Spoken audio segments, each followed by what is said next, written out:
നിങ്ങൾ വിചാരിക്കുന്നത് പോലെ പാലക്കാട് MLA അതല്ല ഉദ്ദേശിച്ച് രാഹുൽ മാങ്കൂട്ടത്തിനെ കോൺഗ്രസ് നിന്ന് പുറത്താക്കിയിട്ടില്ല. കോൺഗ്രസിൻ്റെ പ്രാഥമിക അംഗത്വത്തിൽ നിന്നും അദ്ദേഹം പുറത്താക്കിയിട്ടില്ല. അദ്ദേഹം UDFൻ്റെ MLA ആണ് ഇന്നും. എന്താണ് നടപടി? ആ നടപടി എന്തെന്നറിയാതെ ചില പത്രമാധ്യമ സുഹൃത്തുക്കൾ രാഹുലിൻ്റെ പിന്നാലെ ഓടുകയാണ്. എന്തിനാണ് ഈ ഓട്ടം? അദ്ദേഹം UDFൻ്റെ MLA ആണ്.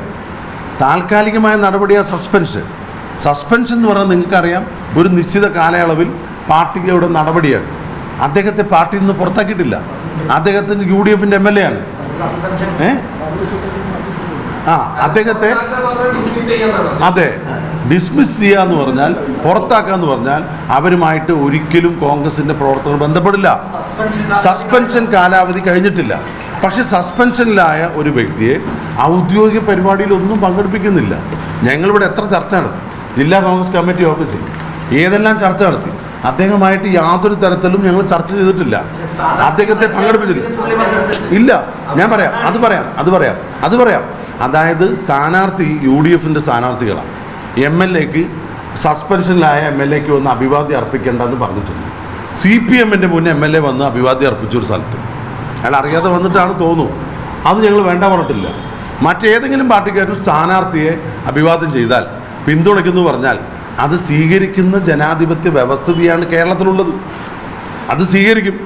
ഇനി രാഹുൽ മാങ്കൂട്ടത്തിൽ UDFൻ്റെ സ്ഥാനാർത്ഥികളെ വിജയിപ്പിക്കാൻ നടക്കുമ്പോൾ എന്തിനാ ചില കോണുകളിൽ അസ്വസ്ഥതയുള്ളത്? എന്താ കാര്യം? അദ്ദേഹത്തിനെതിരെ നിയമപരമായ വല്ല നടപടിയും ഈ സമൂഹത്തിലുണ്ടോ? നിങ്ങളെല്ലാം മാധ്യമ പ്രവർത്തകർ നീതിയും നിയമവും അനുസരിച്ച് ജീവിക്കുന്നവരാണ്. ഞങ്ങൾ രാഷ്ട്രീയ പ്രവർത്തകരും അങ്ങനെയാണ്. നിയമത്തിൻ്റെ മുമ്പിൽ അദ്ദേഹം ഏതെങ്കിലും തെറ്റ് ചെയ്തതായിട്ട് നിങ്ങൾക്ക് എന്തെങ്കിലും രേഖ കാണിക്കാൻ പറ്റുമോ? അല്ല, അത് രാഹുലിൻ്റെ വ്യക്തിപരമായ കാര്യം. അദ്ദേഹം അദ്ദേഹത്തിന് നിഷേധിക്കാതിരിക്കാം. എൻ്റെ സ്വഭാവമായിരിക്കില്ല തങ്കപ്പൻ്റെ സ്വഭാവം. തങ്കപ്പൻ്റെ സ്വഭാവമാവില്ല C ചന്ദ്രൻ്റെ സ്വഭാവം. എന്തെങ്കിലും കേട്ടാൽ അതിൻ്റെ പിന്നാലെ ഇറങ്ങുന്ന സ്വഭാവം പലർക്കും ഉണ്ടാകില്ല. അപ്പോൾ പല രീതിയിലും അങ്ങനെ ചർച്ച വന്നുകൊണ്ട് സമൂഹത്തിൽ അത്തരത്തിലൊരു വിവാദം വന്നതുകൊണ്ടും പാർട്ടി എന്ത് ചെയ്തു? പാർട്ടി അന്വേഷണ വിധേയമായി ഈ കാര്യങ്ങൾ പാർട്ടിയുടെ നേതൃത്വത്തിന് ബോധ്യപ്പെടുന്നവരെ അദ്ദേഹത്തെ സസ്പെൻഡ് ചെയ്തിട്ടുണ്ട്.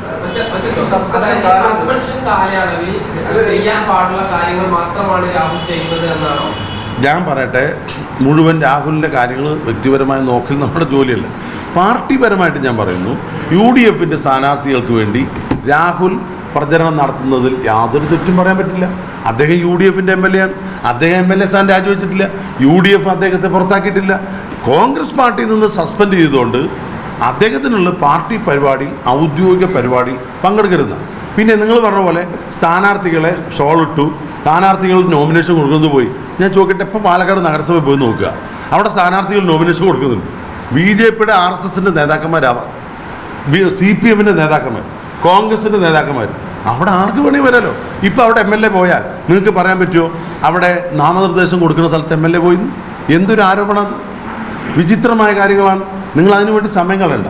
ഇവിടെ പോരാട്ടം ഇടതുപക്ഷ ജനാധിപത്യങ്ങളുടെ ഗവൺമെൻറ്റിനെതിരായിട്ടാണ്. ഈ പാലക്കാട്ട് വർഗീയ ശക്തികൾക്കെതിരായിട്ടുള്ള പോരാട്ടമാണ്.